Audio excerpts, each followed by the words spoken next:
अस्सलाम वालेकुम स्टूडेंट्स। बेटा उम्मीद है आप सब खैरियत से होंगे।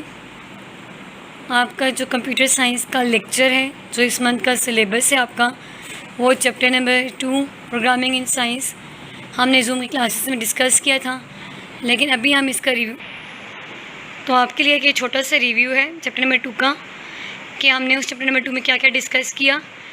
हम टॉपिक वाइज जो है वो इन सबको डिस्कस करेंगे कि आपके पास सी में प्रोग्रामिंग किस तरह से की जाती है, क्या क्या इसमें कोड यूज़ करते हैं हम लोग, कोडिंग के लिए हेडर फाइल्स कौन सी यूज़ होती हैं, उनका क्या मतलब होता है, वो सब हम डिस्कस करेंगे। तो सबसे पहले आपके पास कंप्यूटर प्रोग्रामिंग क्या चीज़ है। कंप्यूटर प्रोग्रामिंग एक ऐसा प्रोसेस होता है प्रोग्राम को लिखने का कि हम कंप्यूटर लैंग्वेज में उसको लिखते हैं कि कोई भी प्रॉब्लम जो हमें दी गई है हमने उसको सॉल्व कैसे करना है। कंप्यूटर प्रोग्राम जो होता है, जितने भी ऑपरेशंस आप कंप्यूटर के ऊपर परफॉर्म करते हैं उनको वो कंट्रोल करता है, ठीक है, और एक जो भी स्पेसिफिक टास्क है वो उसको परफॉर्म करेगा। अब स्टूडेंट्स के लिए ज़रूरी है कि वो कंप्यूटर लैंग्वेज को अंडरस्टैंड करें कि कैसे उसकी वर्किंग है। किसी भी प्रॉब्लम को सॉल्व करने के लिए हमें किस तरह की कोडिंग, किस तरह के प्रॉब्लम्स को देखना पड़ता है और उन प्रॉब्लम्स के लिए हमें कौन कौन से सॉल्यूशंस वैलिड होते हैं, हमें कौन कौन से सॉल्यूशंस करने चाहिए। तो सबसे पहले जो हम इसमें पढ़ेंगे आज वो है हमारे पास कंप्यूटर प्रोग्राम कि कंप्यूटर प्रोग्राम क्या चीज़ है। A computer program is a set of instructions written in programming language to solve a particular problem and achieving specific results। कि आप कोई भी इंस्ट्रक्शंस, कोई भी, जैसे हम सेंटेंस और इंग्लिश के लिखते हैं, आप एक सेट ऑफ इंस्ट्रक्शंस बनाते हैं और वो प्रोग्रामिंग लैंग्वेज में अगर आप उसको लिखते हैं किसी प्रोग्रामिंग को सॉल्व करने के लिए, किसी प्रॉब्लम को सॉल्व करने के लिए, और आपके पास कोई एक स्पेसिफिक रिजल्ट आपको अचीव होता है। लाइक फॉर एग्ज़ाम्पल अगर मैं करती हूँ सम का फंक्शन परफॉर्म, सम के फंक्शन में क्या चीज़ है, देखिए आपने एक चीज़ लिखी sum equals to a plus B. अब क्या करेगा, वो a और b में कोई वैल्यू देगा और वो सम में स्टोर करवा देगा, ठीक है। तो क्या चीज़ हो रहा है, आपने एक प्रॉब्लम थी कि आपने दो नंबर्स को लेके उसको ऐड करना, रिजल्ट क्या अचीव होगा आपके पास बेटा कि आपको वो चीज़ सम करके आंसर मिल जाएगी, ठीक है। तो ये कंप्यूटर प्रोग्रामिंग लैंग्वेज में एक तरह का प्रोग्राम हो गया कि दो वेरिएबल्स लिए, उनमें वैल्यूज़ ली, फिर उसके बाद आपने उसको इक्वल के असाइनमेंट ऑपरेटर के साथ किस में स्टोर करवा दिया है, सम में। कोई भी टास्क जो आप एक कंप्यूटर में परफॉर्म करते हैं वो उन इंस्ट्रक्शंस को कंट्रोल करेगा और आपको माइक्रो प्रोसेसर के ज़रिए वो क्या करेगा, वो एग्जीक्यूट करवा देगा। बेटा माइक्रो प्रोसेसर का काम लाइक हमारी जैसे माइक्रोवेव ओवन्स, वॉशिंग मशीन्स या लैपटॉप या हमारे सिस्टम्स जिनमें हम वर्किंग करें, जो डाटा हमारे पास जा रहा है, जो वर्किंग हो रही है, जो भी ऑपरेशंस परफॉर्म करें उनको जो कंट्रोल कर रहे हैं, वो सब काम कौन कर रहा है आपके पास, माइक्रो प्रोसेसर। आपके पास एक लार्ज वैरायटी है प्रोग्रामिंग लैंग्वेज की जो कि डेवलप हुई एक प्रोग्राम्स को लिखने के लिए, जिसमें आपके पास कंप्यूटर को यूज़ करते हुए आपके पास बहुत सारे टूल्स होते हैं प्रोग्रामिंग सॉल्विंग के लिए, उनको आप यूज़ करते हैं। हर स्टेटमेंट जो भी आप प्रोग्रामिंग लैंग्वेज में लिख रहे हैं उसका एक सेंटिक्स भी है और सिमेंटिक भी है। सेंटिक्स और सिमेंटिक क्या चीज़ है आपके पास, अब हम इसको डिस्कस करेंगे। सेंटिक्स आपके पास वो चीज़ है, सेंटिक्स में जो भी आप प्रोग्रामिंग लैंग्वेज के लिए रूल्स बनाते हैं, ठीक है, आपके पास उस स्टेटमेंट जो भी प्रोग्राम है उसके अकॉर्डिंगली आप जो रूल्स बनाएंगे। जैसे बेटा ग्रामर में हम देखते हैं कि अगर हमने वाज, वर्ड या इज़, एम, आर कहाँ यूज़ करना है, इसके कोई स्पेसिफिक रूल्स हैं। तो प्रोग्रामिंग में भी आपके पास कुछ रूल्स होते हैं। जैसे आपके पास कि सी में अगर आप प्रोग्रामिंग पढ़ें तो हेडर फाइल्स आप कौन सी आपको यूज़ करनी चाहिए, आपको वेरिएबल कैसे इनिशियलाइज़ करना है, आपने सेमी कॉलन क्यों लगाना है, तो आपको सही स्पेसिफिक रूल्स हैं, ठीक है, इन्वर्टेड कॉमास और ये चीज़ें। तो जहाँ पर आप रूल्स की बात करेंगे तो वो आपको उसको हम कहते हैं कि वो सेंटिक्स है। अब इसमें वो क्या चीज़ डिस्क्राइब करते हैं कि आपने किस तरह स्टेटमेंट को सही करके लिखना है एक प्रोग्राम के अंदर। अब वो ये कह रहे हैं कि जैसे आपके पास एक नेचुरल लैंग्वेज की ग्रामर की बात करते हैं हम, फॉर एग्जांपल अब एक असाइनमेंट स्टेटमेंट है जिसमें कंसिस्ट एक वेरिएबल है और एक एक्सप्रेशन जो सेपरेट है किससे, इक्वल साइन से, एज एन असाइनमेंट ऑपरेटर। तो ये सेंटिक्स है एक असाइनमेंट स्टेटमेंट का और उसको हम एक्सप्रेस ऐसे करते हैं, वेरिएबल इक्वल्स टू एक्सप्रेशन, कि आपने कोई वेरिएबल दिया फिर उसके अंदर आपने कोई एक्सप्रेशन स्टोर करवा दिया। तो ये आपके पास एक पूरा सेंटिक्स है एक असाइनमेंट ऑपरेटर का या असाइनमेंट स्टेटमेंट का सेंटिक्स है। सिमेंटिक में क्या होता है कि आप उस चीज़ को एक्सप्लेन करते हैं, उसका मीनिंग बताते हैं, तो उसको उसका पर्पस वैसे बताते हैं कि क्या है, ठीक है।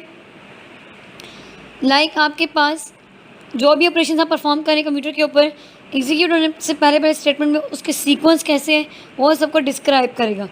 For example sum equals to A plus B, तो अब इसमें वो क्या करेगा, सबसे पहले आपके पास that is add the value, जो भी स्टोर है ए और बी में वैल्यू उनको ऐड करेगा, और फिर जो भी रिजल्ट आएगा वेरिएबल सम है उसके अंदर वो क्या कर देगा, स्टोर करवा देगा।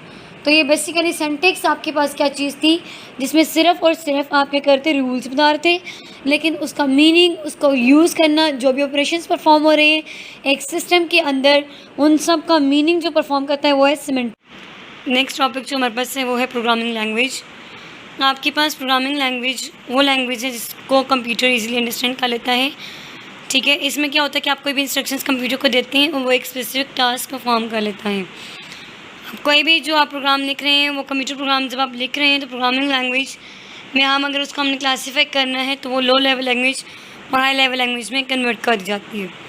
लो लेवल लैंग्वेज आपके पास क्या, मशीन ओरिएंटेड लैंग्वेज है, यानी कि मशीनिंग लैंग्वेज है। अब इसको क्या है कि अंडरस्टैंड करने के लिए लो लेवल लैंग्वेज में आपके पास जो भी इंटरनल वर्किंग है कंप्यूटर की उसके बारे में डिटेल नॉलेज आपके पास होना चाहिए, ठीक है। मतलब आपके पास कह लें तो लो लेवल लैंग्वेज वो लैंग्वेज है जिसको कंप्यूटर इजीली अंडरस्टैंड कर सकता है। ह्यूमन के लिए थोड़ा मुश्किल होता है क्योंकि वो आपको सिर्फ कोडिंग फॉर्म में होती है। अब जो आपके पास लो लेवल लैंग्वेजेस दो यूज़ हो रही है आपको, एक मशीन लैंग्वेज और एक असेंबली लैंग्वेज। मशीन लैंग्वेज जो होती है वो कंप्यूटर हार्डवेयर जो है वो ईजिली अंडरस्टैंड कर लेता है, और मशीन लैंग्वेज जो होता है एक कंप्यूटर को बनाना, किस तरह उस सिस्टम को चलाना, कंट्रोल करना, वो सब मशीन लैंग्वेज का काम है, ठीक है। मशीन लैंग्वेज में आप क्या करते हैं, जो भी प्रोग्राम लिखते हैं वो सिर्फ एक कंप्यूटर की वर्किंग के लिए होता है, बाकी कंप्यूटर पे वो इम्प्लीमेंट नहीं हो सकता क्योंकि उसके डिज़ाइंस में क्या होता है, डिफरेंस होता है। अब इसमें आप जीरोस और वंस की फॉर्म में डाटा कंसिस्ट होता है, और ये प्रोग्रामिंग लैंग्वेज जो है ये ह्यूमन के लिए मुश्किल है क्योंकि ये नंबर्स की बेस के ऊपर करती है। और दूसरी बात कि आपका जो प्रोग्रामिंग लैंग्वेज ये वाली है ये आपके पास जितने भी आप प्रैक्टिकल जो है करते हैं वो आपको यहाँ पे मशीन लैंग्वेज के ऊपर किए जाते हैं। असेंबली लैंग्वेज और आपके पास हाई लेवल लैंग्वेज में जबकि ऐसा नहीं होता।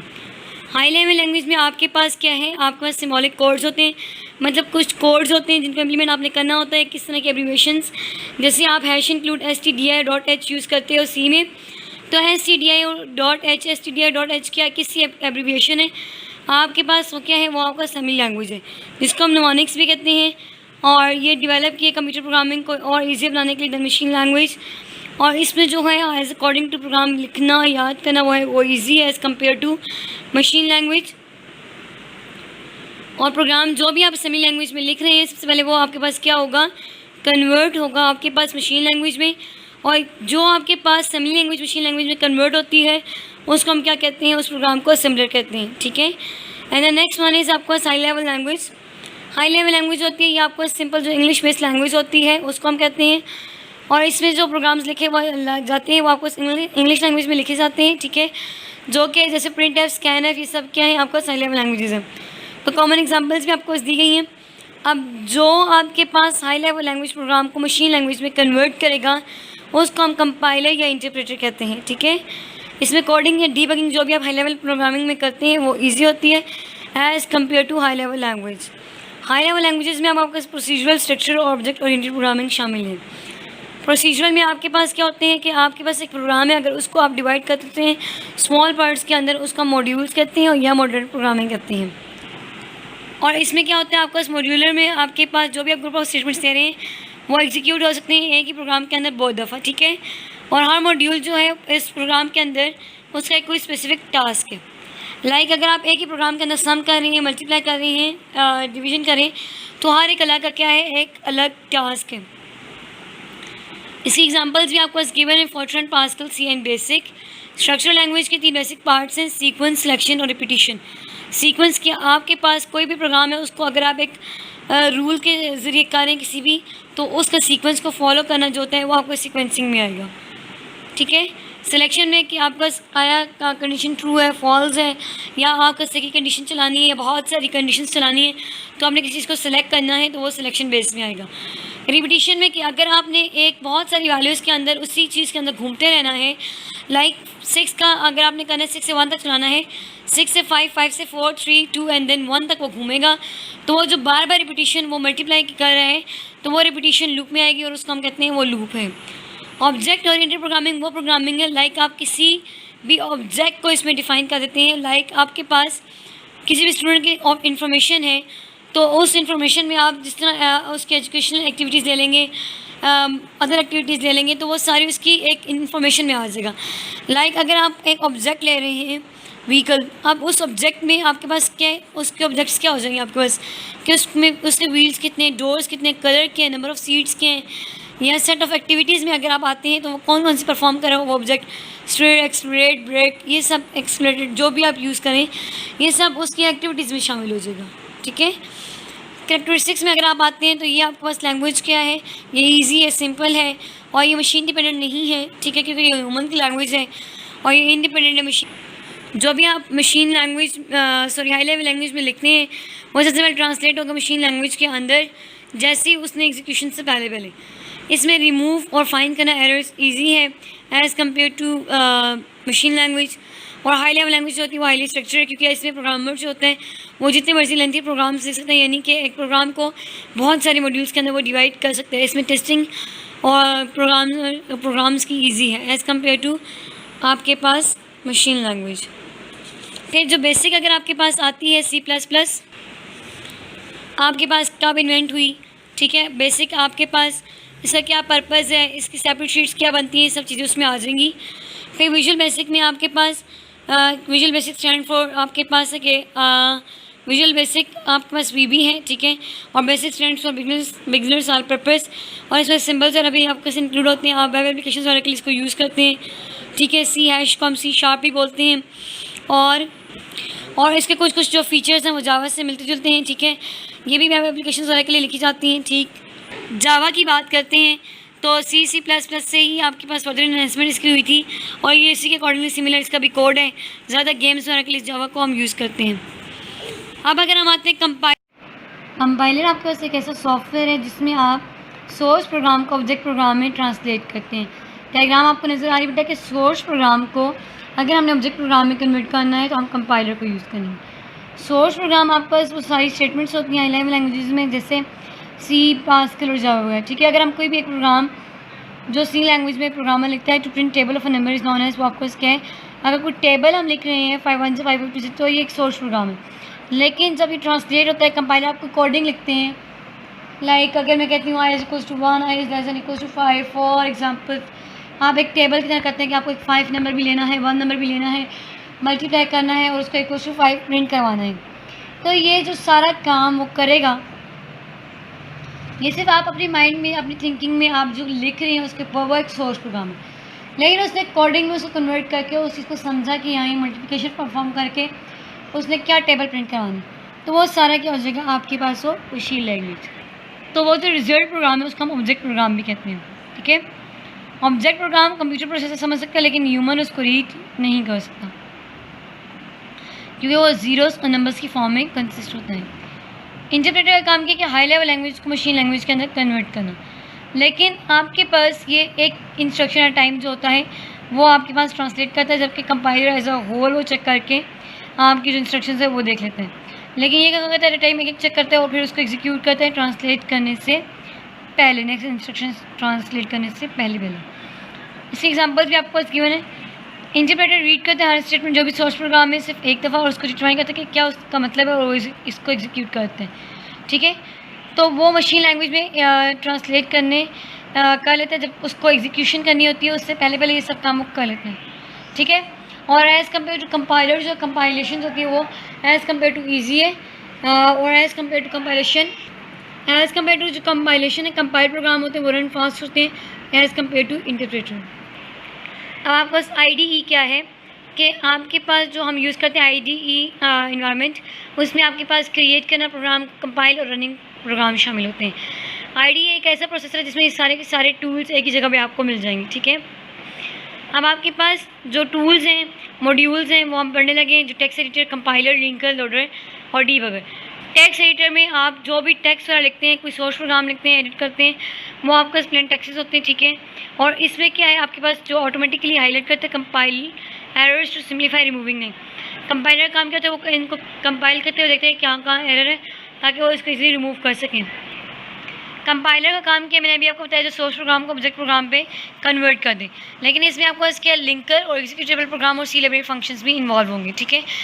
अब उनकी क्या पर्पज़, उनका कैसे है, वो अभी हम लिंकर में पढ़ेंगे। लिंकर एक ऐसा सॉफ्टवेयर है जो कि ऑब्जेक्ट प्रोग्राम से ट्रांसलेट करने के बाद हम एक सिंगल एग्जीक्यूटेबल प्रोग्राम में उसको आपके पास दिखा रहे कि एक लाइब्रेरी फंक्शन के अंदर जो भी आपका प्रोग्राम सेव था उसके साथ उसने लिंक किया और उसने क्या कर दिया, एक्जी फाइल के साथ उसको एग्जीक्यूट करवा दिया। अब इसमें पर्टिकुलरली जो फंक्शन है वो डिफ़ाइन नहीं होता, अगर नहीं है इस प्रोसेस के दौरान, तो वो क्या चीज़ एज्यूम करता है कि वो सी लाइब्रेरी फंक्शन में पहले से मौजूद है, ठीक है। तो जो भी ऑब्जेक्ट प्रोग्राम है उस सी लाइब्रेरी में वो आपके पास होगा और फिर वो क्या कर देगा, वो एक लिंक करके आपके साथ वो उस फाइल को एग्जीक्यूट करवा देगा।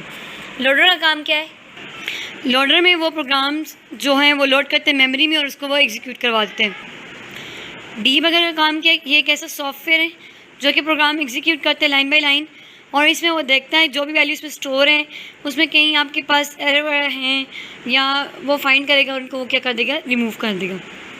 अब हम पढ़ने लगे आपके पास के लेटर्स, आपके पास जो हैं डिजिट, स्पेशल कैरेक्टर्स, ये क्या हैं। लेटर्स में आपके पास A to Z capital letters भी आते हैं, स्मॉल लेटर्स भी आते हैं, स्मॉल लेटर्स और कैरेक्टर्स का भी आप यूज़ करते हैं इसमें, ठीक है। डिजिट्स में आपका सीक्वेंस जो नंबर्स का होता है उसको वो फॉलो करते हैं, और ये सब आपको इसके हैं स्पेशल कैरेक्टर्स हैं। रिजर्व वर्ड्स आपके पास वो वर्ड्स होते हैं जो कि प्रोग्रामिंग लैंग्वेज का पार्ट होते हैं और इनको आप स्पेशल पर्पज़ के लिए यूज़ करते हैं, ठीक है। अब आपके पास ये पहले से प्री डिफाइंड होते हैं, ठीक है, और इसको आप किसी और पर्पज़ के लिए यूज़ नहीं कर सकते। और रिजर्व वर्ड्स को आप हमेशा क्या करते हैं, लोअर केस लेटर्स में लिखते हैं। और उसके बाद आपके पास होते हैं 32 वर्ड्स जो हैं ये आपके पास बेसिकली डिफाइंड है, जिनको आप कहते हैं reserve words in C language. जैसे आपको फॉर एग्जांपल इंट आप नंबर्स के लिए यूज़ करते हैं, ठीक है। और उसके बाद अगर आप कहते हैं करेक्टर के लिए CHAR यूज़ किए जाते हैं, ये बेसिकली आपको 32 वर्ड्स हैं, इनको हम रिजर्व वर्ड्स कहते हैं। हेडर फाइल्स वो फाइल्स होती हैं जो आप किसी भी कोडिंग में आप स्टार्टिंग में यूज़ करते हैं और वो पहले से डिफाइंड होती हैं। और सी लैंग्वेज की अगर हम बात करें तो उसमें हम stdi.h, conny.h, math.h को यूज़ करते हैं। stdi.h को हम तब यूज़ करते हैं जब हमारे पास printf scanf के फंक्शंस कॉल्स होते हैं। और आपके पास जो फंक्शंस इंक्लूड हैं कोनियों में, कोनियो का मतलब होता है कंसोल इनपुट आउटपुट, इसमें क्लियर स्क्रीन गेट CH और गेट CH यूज़ होता है। अगर आपने कोई मैथ्स का फंक्शन वगैरह परफॉर्म करना है तो उसमें आप स्क्वायर रूट, कॉस और tan वगैरह के फंक्शंस इन्वॉल्व होंगे और आप maths.h की हेडर फाइल को यूज़ करेंगे, ठीक है।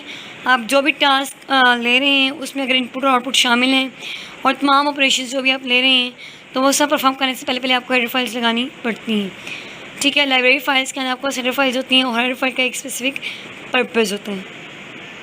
अब अगर आपके पास एक क्वेश्चन आता है कि आपके पास हेडर फाइल का जो बेसिक पर्पज़ है या आपके पास जो आपने प्रोग्राम लिखा है उसकी जो एग्जीक्यूशन होती है उसको आपने कैसे करना है, तो आपका जो आंसर है कि जब आप सोर्स प्रोग्राम को ट्रांसलेट करते हैं, ठीक है, इनटू एग्जीक्यूटेबल फाइल में, तो आपका जो copy of code of function है वो पेस्ट होता है सोर्स प्रोग्राम में बाय लिंकर के through from the header file before creating the executable file.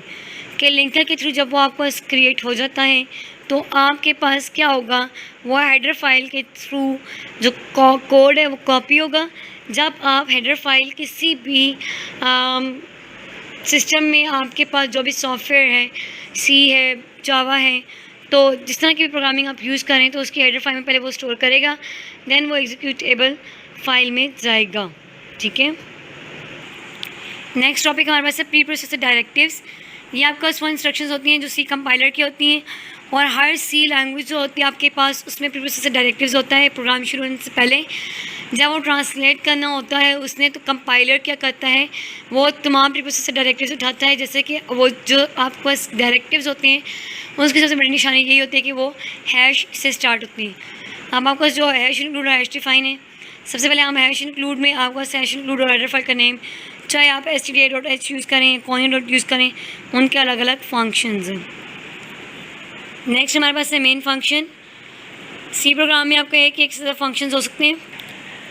एक फंक्शन जो परफॉर्म करता है कि आपको वेल डिफाइंड टास्क हर सी प्रोग्राम का जो होता है वो मेन फंक्शन होता है, जो कि फर्स्ट सेक्शन में एग्जीक्यूट जब भी आपने प्रोग्राम को करना उससे पहले जनरल फॉर्म आपको वर्ड में वर्ड को यूज़ करते हैं। ये जो वर्ड है बिफोर मेन से पहले ये फंक्शन जो होता है वैल्यू रिटर्न नहीं करता, और जो सेकंड वर्ड आप यूज़ कर रहे हैं वो ब्रेसेस के अंदर है। इसका मतलब कि आप इसमें कोई भी आर्गूमेंट्स या वेरिएबल्स जो भी होते हैं वो आप पास नहीं कर सकते। बॉडी ऑफ मेन फंक्शन में आपको इसके कर्ली ब्रेसेस के अंदर से आप काम शुरू करते हैं कि आपको जो है मेन फंक्शन से आप बॉडी ऑफ मेन फंक्शन में आए तो उसके अंदर आप अपना जो बेसिक स्टेटमेंट्स और प्रोग्राम्स हैं वो लिख सकते हैं। ये जो लेफ़्ट कर्ली ब्रेसेस हैं आपके पास, इसका मतलब प्रोग्राम जो आपकी स्टेटमेंट है वो स्टार्ट हो रही है, ठीक है, फंक्शन स्टार्ट हो रहे हैं। और जो राइट वाली ब्रेसेस हैं इसका मतलब है कि आपको जो बॉडी ऑफ फंक्शन है वो एंड है, ठीक है। प्रिंट एफ आपकी यूज़ करते हैं स्टैंडर्ड आपको आउटपुट के लिए, ठीक है। और जो भी आप टेक्स्ट लिखते हैं उसके अंदर वो डबल कोट्स में लिखते हैं। और statement is terminated with the semi colon से हम उसको, ये जो सेमी कॉलन है आपके पास, ठीक है, इससे आप क्या कहते हैं कि आपकी स्टेटमेंट जो है वहाँ पे एंड हो चुकी है। कमेंट्स का काम आपको ऐसा क्या है कि कमेंट्स में आपने कोई नया यूज़र है उसको अगर उस प्रोग्राम को समझना है तो आपने एक लाइन का आगे मतलब बता दिया जैसे कि इसका क्या पर्पज़ है, तो वो आप कमेंट्स में सिर्फ उस नए यूज़र को समझाने के लिए कि आपको उसकी वर्किंग क्या है, तो आपने उसको अगर वो वर्किंग समझानी तो आप कोई भी एक कमेंट्स एक सेंटेंस के जरिए उसको समझाते हैं। तो आपको इस कमेंट्स है और सिंगल लाइन कमेंट और डबल लाइन कमेंट है। सिंगल लाइन कमेंट में आपको क्या है कि आप उसको डबल लाइन से इस तरह शो करवाते हैं कि आप सिंगल कमेंट को पास करें, और स्लैश और स्टरे के साथ कि आप मल्टीपल लाइंस के कमेंट्स के बारे में बात करें, ठीक है। जैसे एक प्रोग्राम है यहाँ से आप स्टार्ट करें यहाँ तक कि मल्टीपल लाइंस हैं, और इनमें अगर आप कमेंट्स का बता रहे हो कि उसका नाम है और वो प्रोग्रामिंग सी लैंग्वेज उसने जो डाटा लिखा है वो इसमें लिखा है, तो ये मल्टीपल कमेंट्स में आ जाएगा। फॉर एग्जांपल जैसे आपका एक प्रोग्राम है, ठीक है, इसमें को a + b, तो बता रहा है कि जी हाँ जी उसने कैलकुलेशन करनी है, तो यहाँ बस को बता रहा है वो प्रोडक्ट करना है। तो जो नया यूज़र है, नेक्स्ट टॉपिक हमारे पास कॉन्स्टेंट और वेरिएबल है। कॉन्स्टेंट में आपको जो वैल्यूज़ होती हैं वो चेंज नहीं होती ड्यूरिंग प्रोग्राम एग्जीक्यूशन, ठीक है। इसमें आपको न्यूमेरिक कॉन्स्टेंट्स, करैक्टर कॉन्स्टेंट और स्ट्रिंग कॉन्स्टेंट्स भी होते हैं। स्ट्रिंग कॉन्स्टेंट्स मतलब आपको जो करैक्टर्स आप लिखते हैं वो आप डबल कोड्स में लिखते हैं, लाइक हेलो अहमद, या आपने ये लिखना है तो आपका क्या होगा वो डबल कोड्स में होगा। उसके बाद न्यूमेरिक में नंबर्स होते हैं, आपको फ्लोटिंग पॉइंट्स में नंबर्स हो सकते हैं, उनमें उनको हम फ्लोटिंग पॉइंट कहते हैं। करैक्टर्स में आपके पास स्पेशल या लोअर केस लेटर्स वगैरह सब उसमें शामिल हैं। वेरिएबल में क्या होता है, आपको एक सिंबॉलिक नेम है जिसमें आपको इस वैल्यूज़ को रिप्रेजेंट करता है, और इसमें वैल्यूज़ को चेंज कर सकता है ड्यूरिंग एग्जीक्यूशन ऑफ प्रोग्राम। हर एक जो भी आप वेरिएबल में नाम रखते हैं उसका वेरिएबल नेम कहते हैं, और उसमें आप किसी भी तरह का डेटा टाइप आप रख सकते हैं, ठीक है, चाहे वो न्यूमेरिक वेरिएबल्स हैं, करैक्टर वेरिएबल्स हैं, वो सब मैंने आपको ऊपर बता दिए हैं, वही आपको वेरिएबल्स भी होते हैं। जब आप वेरिएबल यूज़ करते हैं कंप्यूटर प्रोग्राम के अंदर, तो कंप्यूटर जो होता है वो एक एलोकेट करते हैं एक स्पेसिफिक मेमोरी की लोकेशन, तो जो भी वैल्यू आप वेरिएबल की रखते हैं उस टाइम स्टोर वो उस मेमोरी लोकेशन में चली जाती है। वैल्यू जो आपका इस वेरिएबल में आपने रखी है वो आप यूज़ कर सकते हो उसी मेमोरी के अंदर सेम स्पेस के साथ, डिफरेंट वैल्यूज़ आप डिफरेंट टाइम्स उस टाइम उसको आप यूज़ कर सकते हैं। अब कुछ रूल्स हैं हमारे पास, उन रूल्स में आपको पता है कि एक वेरिएबल स्टार्ट होता है अंडरस्कोर से, और उसमें आपको लेटर्स और डिजिट्स आपको शामिल है, ठीक है। अंडरस्कोर में आपको क्या होता है कि आप वेरिएबल के नेम को अच्छे तरीके से उसकी जो रीडेबिलिटी होती है उसको आप इम्प्रूव कर सकते हैं। फॉर एग्जांपल आवर, और बीच में आपने जैसे आप स्लैश रहे लाइक टाइम, इसमें आपको इस वेरिएबल लेंथ की कोई रिस्ट्रिक्शन नहीं है कि आपको उसकी लेंथ वेरिएबल नेम की कितनी होनी चाहिए, ठीक है। आपके पास होता है वो कैरेक्टर्स ऑफ वेरिएबल वो सिग्निफिकेंट होने चाहिए। अगर दो वेरिएबल्स आप सेम ले रहे हैं तो 31 कैरेक्टर्स हैं उसकी, और उसके आपके पास जितनी भी वैल्यूज़ आप ले रहे हैं उस वेरिएबल में आप स्टोर करवा सकते हैं। अपर केस और लोअर केस लेटर्स आपको अलाउ कर दिए जाते हैं वेरिएबल्स में। अपर केस का जो होता है जो भी मतलब है वो लोअर केस से आपको डिफरेंट है, लाइक इस ABG का डिफरेंट मतलब है, ये जो आपको स्मॉल लेटर्स में लिखा है इसका अलग मतलब है।